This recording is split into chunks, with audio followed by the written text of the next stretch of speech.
Wow, look at the assessment there. The questions, some of them are really strong, and some of the questions are really poor for my class. Yeah, and mine as well. I'm noticing though that your class seems to be consistently doing better than mine on a lot of the calculating questions. So where they had to calculate the product of the two decimals or the quotient even of two decimals, your class seemed to be stronger with that. We spend a lot of time on that in class. Okay. And yours were stronger on the modeling questions. That's not a strength for me, so it's reflected in the test for my class. Okay. Yeah, we always have our math kits available. We're always using the materials to go through the questions. So, what would you have in your math kit for a decimal unit? Well, we have the choice. We have the money kit that we use. So some of them go into money terms. Of course, some of them pushes us away from that. But they seem to do well with thinking of money. We also just use our base 10, the base 10 materials. So we use our flats and our rods and our little units, and we go from there. Okay. A lot of the hands-on. And for you, with the process, how do you show them the process?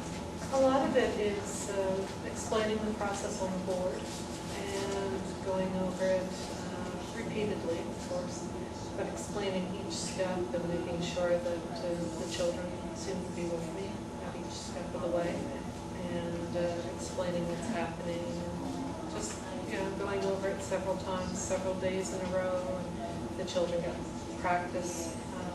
We don't do a whole lot of practice like worksheets and things like that, but I'll pick out questions here and there, and we'll do some that way.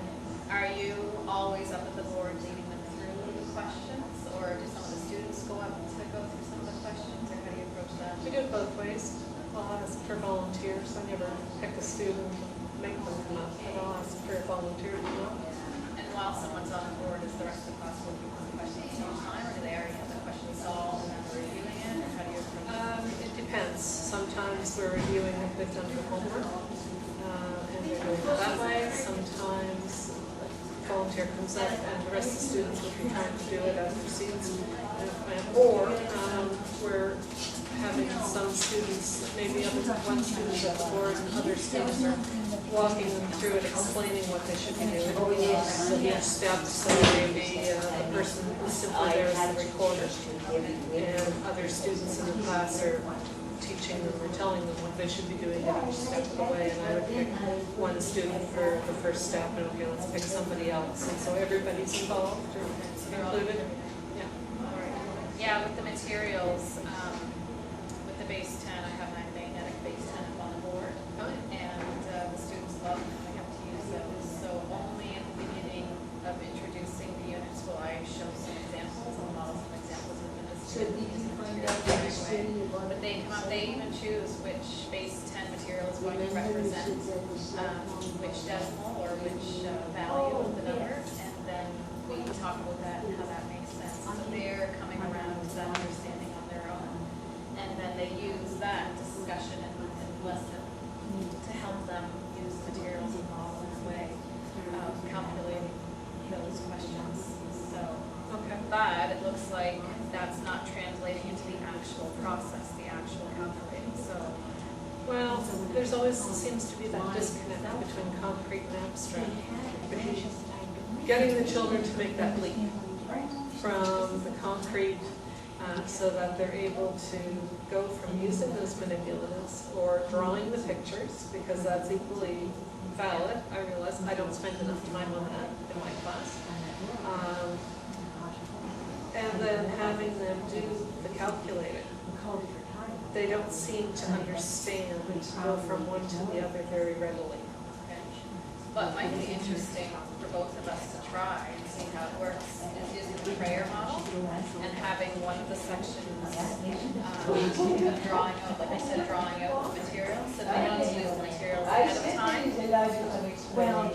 Then they can draw out what they have in front of them, trying to get there.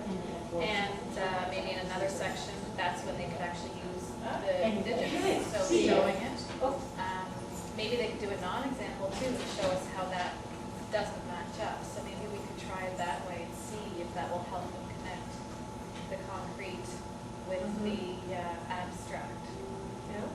idea. So we could both try it and see how it works. Sure.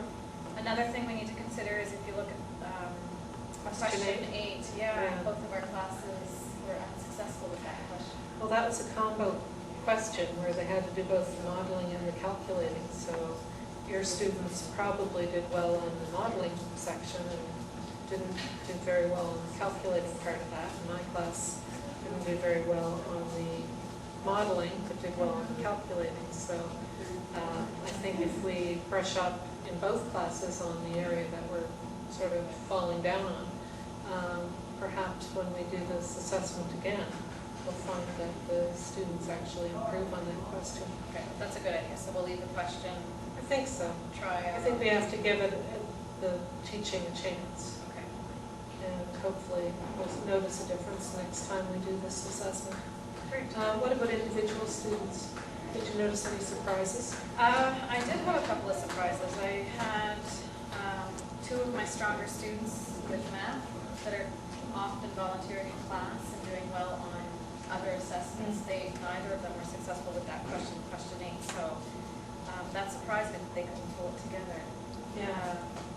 I guess though, if I try to focus with them more on the actual process and working out of the questions, maybe they'll be able to be more successful with that question. I guess we'll try it. See. How about you? Did you have any surprises? Yeah, there were a couple students that I thought on some of the questions. 8 was one of them. There were a couple others where the modeling was more the focus. I thought that they'd do better on that. I guess I figured it would come if they could do the calculating and all that. And I mean, we do a little bit of modeling, but I guess I'm not spending enough time on it. I figured that they'd be able to look at it and just come naturally, come back to them. And really those students didn't seem to, my good students, my really strong math students didn't seem to be able to pull it out.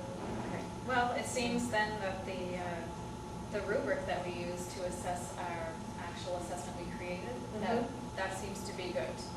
We're both happy with the assessment. I think so. So we'll try using that same assessment that we developed together last time again, but we'll both go away and try. I'll focus more on the actual process of calculating the products and quotients of the 2 decimals, and you'll concentrate more on Modeling and using different materials. And if you need some materials, I have Okay, lots. that's great. I find I just don't use very many different types. Like I use the money, I don't use the base 10. Okay. So, All right. all right, that's Great. great. Thank you. Thank That's you. great.